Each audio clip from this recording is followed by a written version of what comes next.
नमस्कार, मैं लीला एस्ट्रो आपका अपने चैनल ज्योतिष विस्तार में स्वागत करती हूँ।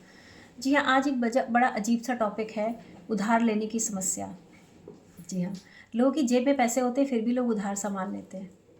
जी हाँ, ये भी एक बहुत बड़ी समस्या होती है कि हमारे पास पैसे हैं लेकिन फिर भी आदत होती है लोगों की, पैसे हैं फिर भी उधार सामान लेके आएंगे, बाद में दे देंगे। इस तरह की आदतें होती हैं और जब नहीं होता है तो फिर तो मजबूरी हो जाती है कि भाई कुछ ऐसी ज़रूरतें होती हैं कि जिसके लिए हमें उधार सामान लेना ही पड़ता है, उधार व्यवहार चलता रहता है। लेकिन ये जो आदत होती है कि हमारे पास पैसे हैं भी फिर भी हम लोगों को टालते रहते हैं, सामान उधार ही लेते हैं, बाज़ार गए तो उधार ले आए, फिर दे देंगे। जी हाँ, इस तरह की आदतें लोगों में होती हैं। और अगर इस तरह की आदतें आप लोगों में हैं, किसी में भी हैं, जहाँ तक मेरा ये वीडियो पहुँचेगा तो मुझे कमेंट करके ज़रूर बताइएगा, क्योंकि ये बड़ा दिलचस्प सा टॉपिक मुझे एस्ट्रोलॉजी में मिला। तो मैंने कहा इस पे वीडियो बनाना बड़ा अच्छा रहेगा कि पैसे होते हुए भी उधार सामान करना, हमेशा उधार में ही सामान लाना, बाद में देने की एक आदत, ऐसा क्यों होता है?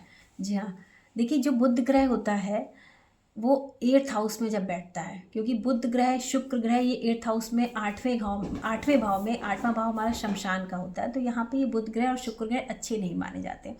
और जब ये बुध ग्रह और शुक्र ग्रह 8वें हाउस में बैठ जाते हैं, क्योंकि बुध ग्रह कुंभ लग्न वालों का आप देखिएगा, बुध ग्रह जो होता है वो 5th हाउस और 8th हाउस दोनों का लॉर्ड होता है, और दोनों का लॉर्ड होके वो 8th हाउस से बैठ जाता है। तो क्या होता है, एक मजबूत कॉम्बिनेशन होता है, ये एक स्ट्रॉन्ग कॉम्बिनेशन, एक ये स्ट्रॉन्ग योग होता है कि 5th और 8th का लॉर्ड जो है आपके 8th हाउस में बैठा हुआ है।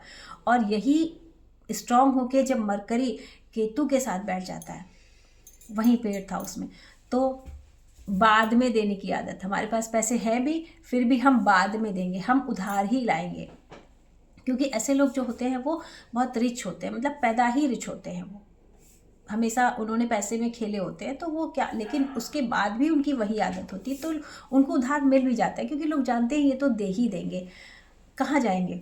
तो लेकिन ये जो आदत है उनकी, जब 40, 40, 45, 50 के बाद ये आदत जो है, क्योंकि वो एक होता है ना उधार उधार उधार, तो अगर जीवन में उन्हें कभी कर्ज की समस्या आ जाती, कर्ज लेना पड़ जाता है, क्योंकि ऐसे लोग जो होते हैं उनके बड़े खर्चे होते हैं, बड़ी बातें होती हैं, तो वो कर्ज भी बड़ा ही लेते हैं।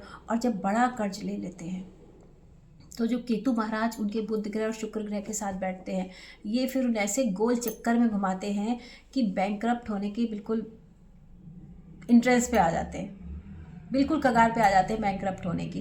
क्योंकि एक तो उनकी आदत होती है फिर देने की, आज उनके पास पैसा है लेकिन उनके जो ज़रूरी काम है, ज़रूरी काम भी इन द सेंस जो लाइफ में उनके लिए लग्जरी है, जो उनकी लग्जूरियस चीज़ें, वो उसको पहले लेंगे और आपकी ईएमआई बाद में पे करेंगे। मतलब उन्हें क्या ज़रूरी है और क्या गैर ज़रूरी है, इन खर्चों का, इन बातों का जो है एहसास नहीं होता है, क्योंकि वो हमेशा इतने ऐशो आराम में पले होते हैं कि वो ऐशो आराम के बिना रह ही नहीं सकते। तो उनका ऐशो आराम पहले है, ईएमआई बाद में। जी, ऐसा नहीं है कि वो ईएमआई दे नहीं पाते, लेकिन वो उस पैसे को पहले अपने लिए खर्च कर लेते हैं, क्योंकि उनकी हैबिट होती है हमेशा उधार व्यवहार करने की।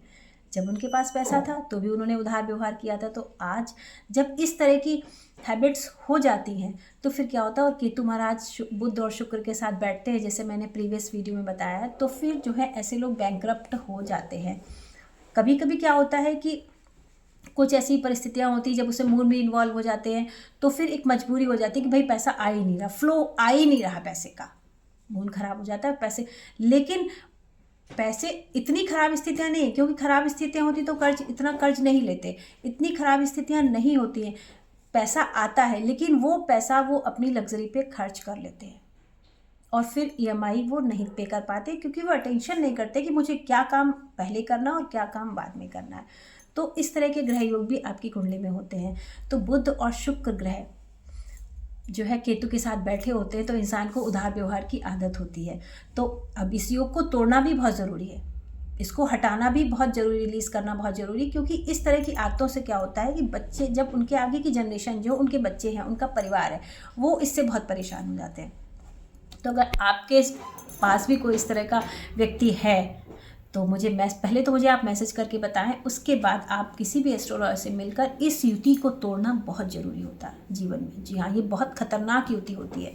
इस युति को तोड़ने के लिए आप किसी एस्ट्रोलॉजर से संपर्क करें। आप मुझसे भी संपर्क कर सकते हैं। मेरा जो नंबर है वो हमेशा डिस्क्रिप्शन में रहता है। छोटा सा शुल्क मैंने रखा है।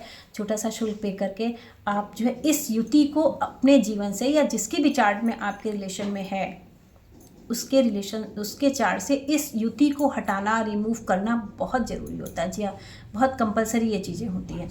तो आप जो है लीजिए अपने जीवन का मज़ा, और जो बुरी आदतें हैं आपके जीवन में, आपके चार्ट में पास्ट लाइफ कर्मास की वजह से, उन्हें हटाइए और अपने जीवन को सुगम बनाइए। धन्यवाद।